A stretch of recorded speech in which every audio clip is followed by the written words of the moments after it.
Have you ever felt like the new kid, not knowing anyone or anything, just trying your best to fit in? That feeling has never left me, because for most of my life, I was always starting over in a new place. I moved a lot as a child, which makes me extremely lucky and privileged.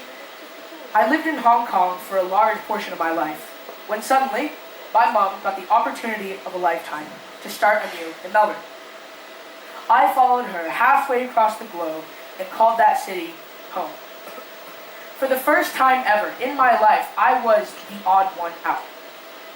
The new kid coming from a foreign land, desperately trying to fit in. On the first day of school, I was a wreck. I was anxious, and I came into class sweating buckets. I sat down on the floor with all the other kids. When the teacher called me up for introduction, I stood up next to her, nervous. She introduced me for 5 minutes, but to me it felt like an eternity. When suddenly a little boy raised his hand and asked me, "Excuse me, where are you from?" And I was shocked. I've never been asked that question before. And I thought, but I just couldn't find the answer. My name is Molly Reynolds. I was born in Thailand. My mom is from Taipei. My dad is from Manchester and Wrexham. I grew up in Hong Kong, but I've lived in Bangkok, Manchester, Taipei, Melbourne, and Guangzhou. I am what is known as a third culture kid, or TCK for short. Third culture kids are children who grow up in cultures different from their parents, often due to frequent moves across countries. And unlike those rooted in one culture, third culture kids blend aspects of their home culture and the cultures that they live in to create what I like to call an in-between culture. A unique identity that's diverse and adaptable, yet often feels like belonging everywhere and nowhere. In this talk, I want to explore what it's like to grow up as a third culture kid, the benefits, the unique perspectives, and the strengths that come from living across multiple cultures. But being a third culture kid isn't without its challenges.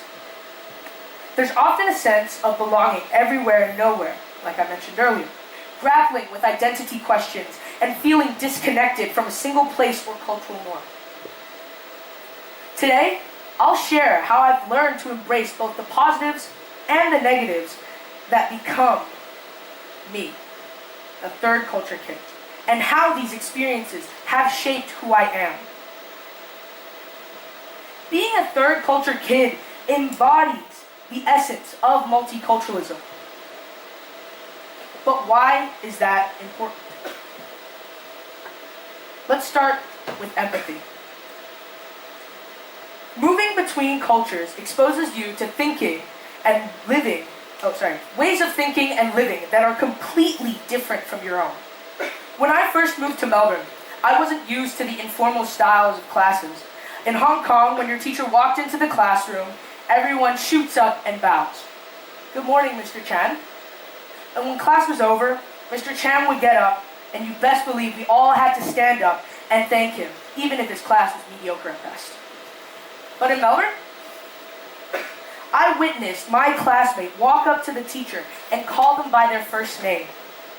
My stomach dropped. Shocked at what my little ears had heard, I thought that they would be sent off to the primary school equivalent of gym, the corner. But nothing.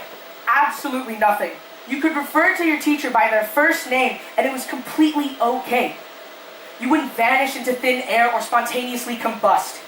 And when classes ended, you didn't have to bow. You thanked them out of the kindness of your own heart, and you get on with your day.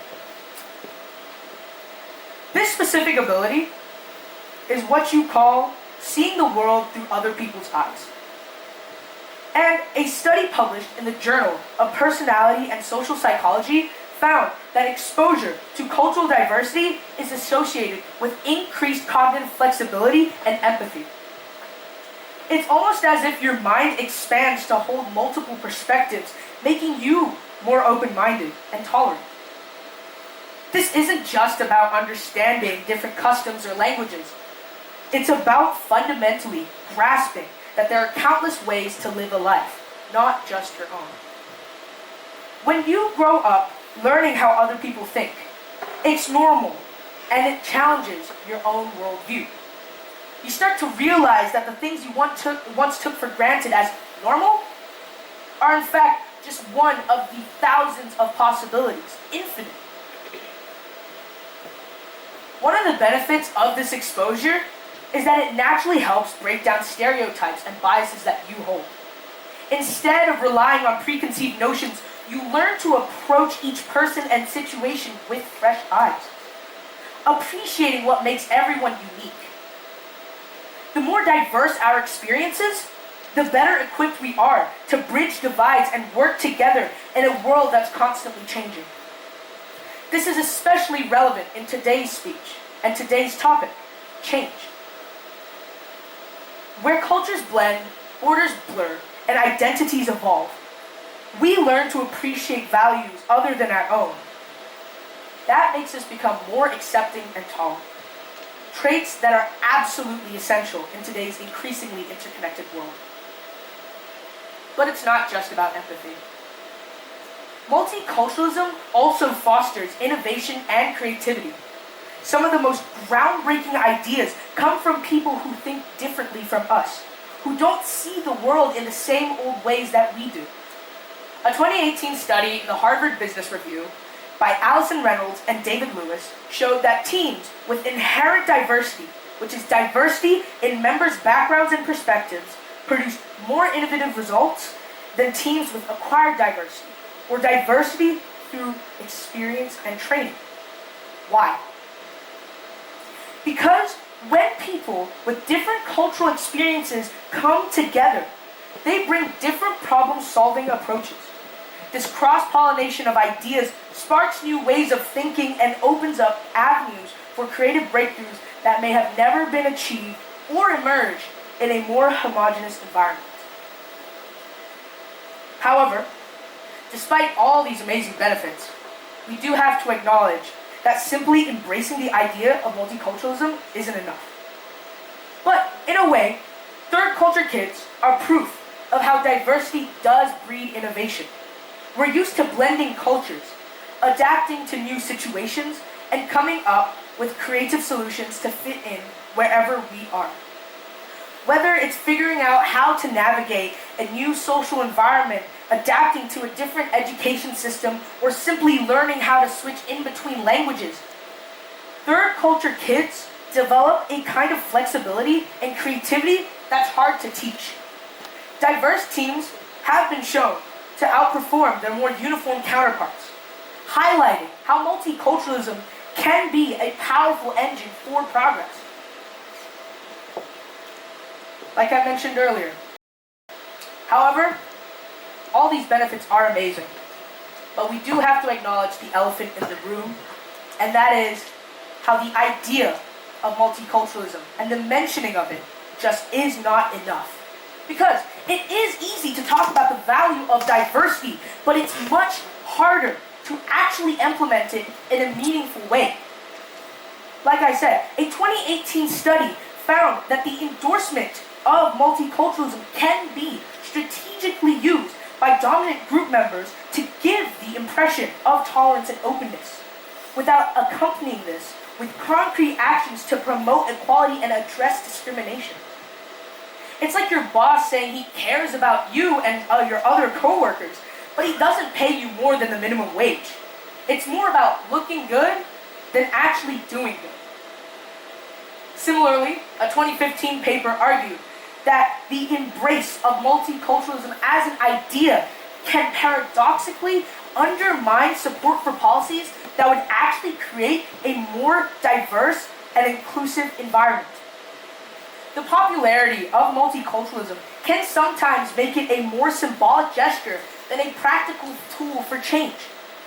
And in a world that's constantly evolving, it's important to ask ourselves whether we're really embracing diversity or just paying lip service to it. If we're not careful, multiculturalism can soon become a feel-good concept rather than something that drives real progress. In other words, it's easy to embrace and celebrate diversity in theory, but much harder to actually support the policies and actions that will truly level the playing field. And this is especially true in our current society. We need to be very wary of how treating multiculturalism as a trend or buzzword rather than engaging with it in a meaningful way can hinder real progress. Because real progress requires more than just words. It requires action. For example, it's important to be receptive and patient with those who struggle to communicate due to language barriers. We should also be considerate of other people's beliefs and customs when planning events or even in everyday interactions. You wouldn't go up to someone who doesn't speak the same language at you, yell at them, snap at them. Why don't you understand the words that are coming out of my mouth? Efforts should be made to welcome new members of our communities, genuinely, and not just superficially. As much as being a third culture kid has shaped me in positive ways, if you couldn't tell just by looking how amazing I am, it also comes with its own set of challenges. One of the hardest parts for me is the constant sense of displacement. No matter where I go, I'm always the new kid trying to fit in. And this lifestyle makes it really difficult for me to form deep connections and lasting friendships. I learned early on that people come and go. There's also it can be tough to form deep connections when I know I might move again in a year or two. There's also a kind of identity confusion that I and a lot of other people experience from constantly adapting to different cultural norms. When my sense of identity and my sense of self is made up of so many different influences and layers, it can be really hard to know which parts truly define me. It's kind of like being a sad onion. For example, in Hong Kong, I often felt like I was too Western. But in Melbourne, I felt like I was too Asian. I have this catchphrase that I constantly say, where I am too white to be Asian, but too Asian to be white. And it's this constant balancing act of trying to fit in while also staying true to myself. Over time, I've developed a kind of adaptability that's both a strength and a challenge. On the one hand, I can adjust to almost any environment, but on the other, I sometimes find myself wondering who I really am underneath all those layers of adaptation. These are the many realities that third culture kids face, but they are also what makes us adaptable and resilient. We learn how to navigate complex social situations, how to read people quickly, and how to find common ground with those who are different from us.